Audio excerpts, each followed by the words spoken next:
মুক্ত কণ্ঠ 24/7 আসাম জনতাৰ ন্যায়ৰ দাবীলৈ আমাৰ কণ্ঠ। নমস্কাৰ, মই অঞ্জলি দাসে কৈছোঁ।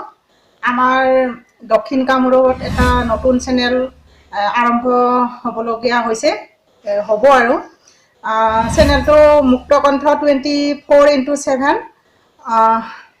এইটো চেনেলত যাতে আমাৰ অসমবাসীয়ে সম্পূৰ্ণৰূপে সঁহাৰি জনায় আৰু আমাৰ যিখিনি মুক্তকণ্ঠ 24/7 অসমৰ সদস্য আৰু সদস্যবৃন্দ আছে তেওঁলোককো মই শুভেচ্ছা জনাইছোঁ আৰু নৱবৰ্ষ বিহুৰ শুভেচ্ছা জনাইছোঁ সকলোকে অসমবাসীলৈ।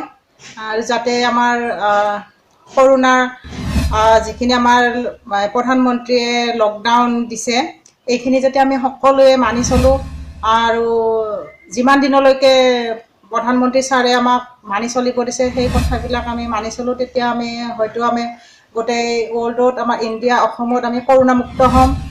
এইখিনিয়ে মই সকলোকে ক'বলগীয়া আৰু অনুৰোধো যাতে সকলোৱে এই কথাখিনি মানি চলে। নমস্কাৰ।